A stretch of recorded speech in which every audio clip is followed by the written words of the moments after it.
Hello and welcome back to the channel. You may remember a little over a year ago we had our home Podpoint charger fitted when we took receipt of our Audi e-tron 55 Quattro. We've had a few issues since then. We thought it was fairly plain sailing from taking receipt. The installation for the Podpoint was great, and there was no issues, and we were charging it as normal, and the car was running great. But we've had a few problems from them, and we cover that in this video. It's a little bit of a surprise in the last couple of months with the problems we've had, but hopefully I'll document this in this video. But feel free to comment, like, subscribe below.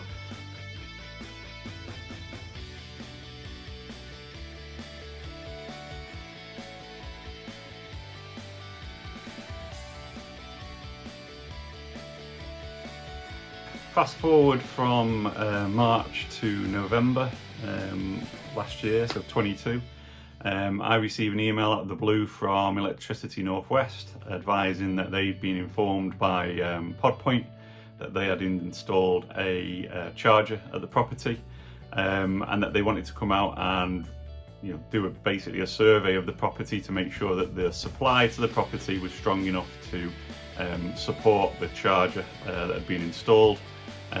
This was a bit of a surprise to me. I'd not heard about this from anybody else. There hadn't been any issues when I'd previously looked into electricity chargers, and this was a bit of a surprise. So I wanted to find out a little bit more. So obviously we arranged for the surveyors to come out and have a look at the property. So a few months after the email, a surveyor came out, identified that the supply to the property wasn't strong enough, and that the cable under the ground was too old, and that they would have to dig out the pavement. And also the drive, unfortunately, had also been laid 2 years earlier at the cost of around £6,000 for a concrete imprint drive. So as you can imagine, I wasn't best pleased about this. So in addition to this, I also had to pull out some cupboards that were in the house that housed the electricity supply and the meter.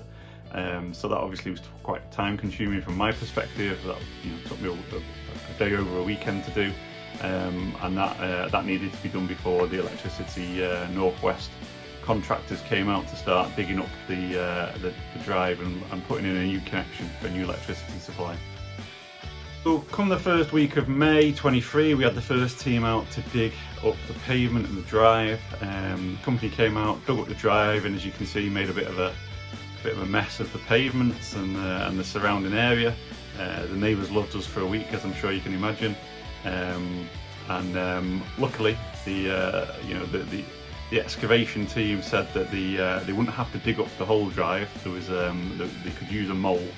They dug a small hole. I say small, it was probably about 4 or 5 feet deep by about 3-4 feet wide, and they could send a mole underneath from the pavement through the drive, so they didn't have to dig up the whole drive and create sort of like a channel that we first thought they'd have to do. So that was a positive to some degree. So they came out, dug up the drive pavement, and they did advise us that they would try and return it to the original state that it was. And luckily, that excavation team that came out and looked at it originally said that they could do that mole element rather than digging up the drive and causing more damage and disruption, and keep that to as much as a minimum as possible. There's still a few issues with the pavement where they've come back out and they've tarmacked over it.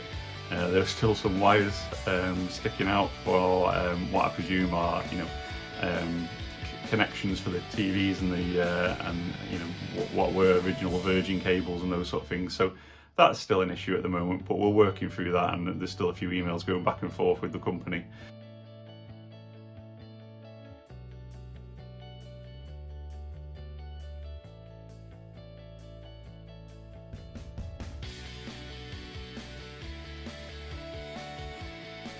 So there's still a few issues with the pavement, as you can see from the videos, and apologies for the quality of some of the earlier videos. They were taken from our Ring camera.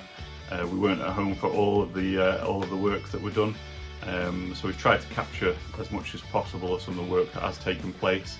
But as I said, it's been interesting. It's been something we haven't anticipated, and as I said, we got We got a nice new drive done because we knew we were going to be getting a new car, and we wanted the electricity, the electric charger point on the house to, that's the whole point of getting the car really, is for the convenience and also sort of like, cutting down on costs and that sort of thing. But it has become a little bit of a pain, I must admit. It's not something we've anticipated. It's not something I've heard of anywhere else, as I said earlier. But yeah, that's one of the things that we need to, I just wanted to address that really, because I think some people would be interested in that. So just a little bit of a warning to those people who are anticipating or thinking about getting a home.